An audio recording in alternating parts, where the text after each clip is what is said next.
Hey, it's a great day. I'm Mike Current, Energizer, and today is day 29 on the Continental Divide Trail. And in this video, I'd like to do something a little different. So let's do this.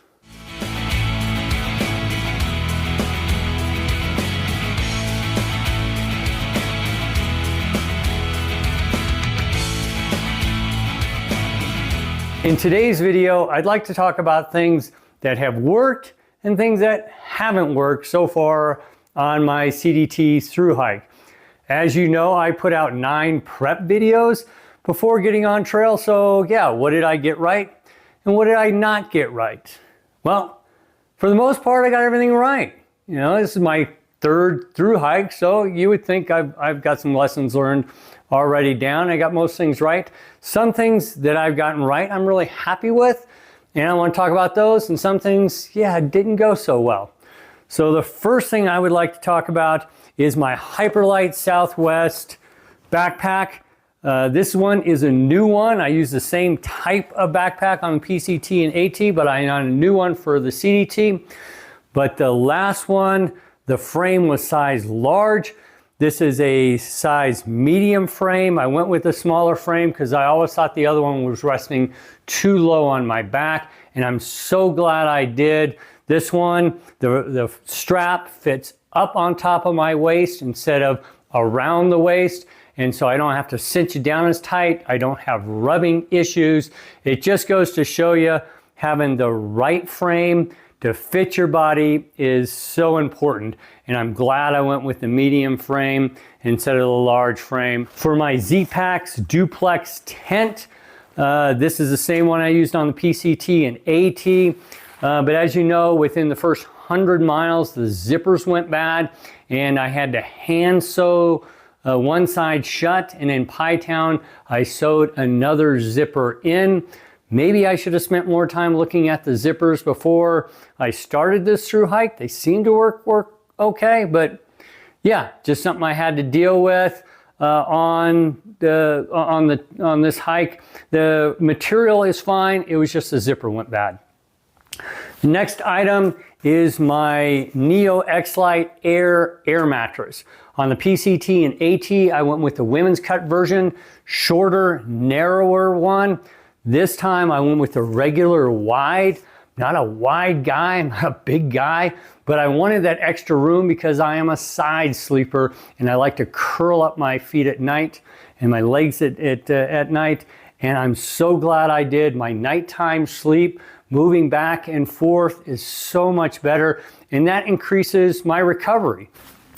When I was starting my hike, I was debating on whether to go with my Western Mountaineering Versalite 10-degree bag in New Mexico, or to have my Enlightened Equipment 30-degree bag, my quilt, and use that in New Mexico, and then switch the Versalite when I got to Colorado.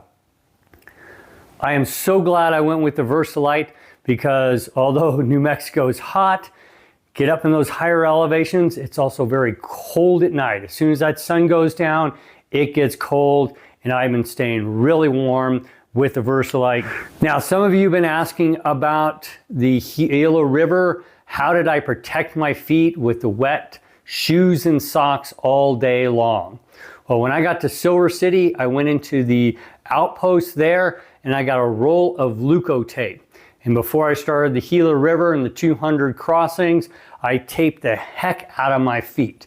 Any potential spot for a hot spot, I taped it up. And so I had no issues going through the Gila River because I pre-taped my feet with the Leuco tape. One of the things that didn't work is I had the Nicor 10,000 milliamp power banks, 2 of these. I used them all on the Appalachian Trail, and they work great on the Appalachian Trail, but when I started this hike, I realized I wasn't getting the efficiency that I was previously. Maybe it's because I had used them 100 times during the AT, or maybe just because they just sat for 2 years. I'm not sure, but I ordered 2 new ones, got them at Doc Campbell's, switched them out, and now these are working good, and hopefully they'll be enough to get me through all the way to the end of this trail. I use a lot of power because I vlog, and my power banks are so important, so I needed to go with the ones that just had more efficiency. One of the things I had to switch out, you might have noticed, I started with black shorts. I just grabbed out of my drawer. I grabbed an old pair of running shorts. The material was fine on them, but the liner itself, was particularly the elastic, was starting to go. I really didn't think about it until I was on trail and I was wearing them every day, and the elastic wasn't doing so well. And let's face it, my shorts are pretty short to begin with, so I was worried about a inadvertent blowout. So my wife sent me these blue ones, and they're fairly new, relatively speaking, and so they are working really good. And as a bonus, they match my Dirty Girl gaiters. And so if you look at it, I've got this matching, and I've got my Ridge Merino orange hoodie that matches my sunglasses and my buff and my shoes. So Snazzy, he's another vlogger and going for his Triple Crown as well. He's on the trail this year. Snazzy, I'm stealing your trail name because between the shorts, the Dirty Girl gaiters, the merino, the orange, I am styling on this trail. I am looking good. So that's working really good. And the Ridge Merino hoodie that I've gone with. On the other two trails, I went with a short sleeve shirt, and this is the first time I've gone with a hoodie with the long sleeve. It's worked really well. Less suntan lotion. The arms turn into gloves, so I don't have to worry about sun gloves, taking those. And the wind in New Mexico is really strong, so sometimes I take off my hat, have to strap it to my backpack, but I can use the hood and put it up, and it protects me from the sun. And the other thing is the external mic. I got this for this hike.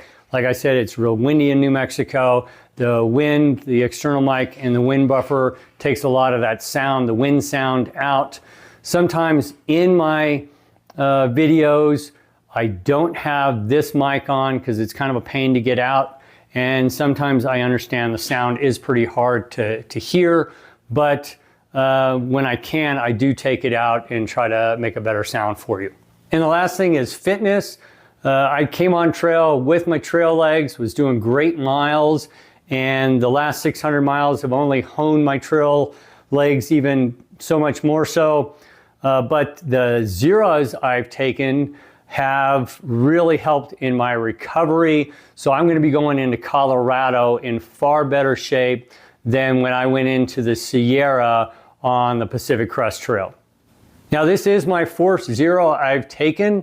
As you know, I normally don't take that many zeros on a thru hike. This is the fourth one, and that's deliberate because I am trying to delay my entrance into the San Juans in Colorado because there's so much snow, and I want Mother Nature time to allow the snow to melt. As of 22 May, so as of a week ago, only 6 thru hikers have gone through the red line in the San Juans. That's it. 6. Now supposedly there's 250 thru hikers in front of me, and there's only 150 miles between me and Colorado.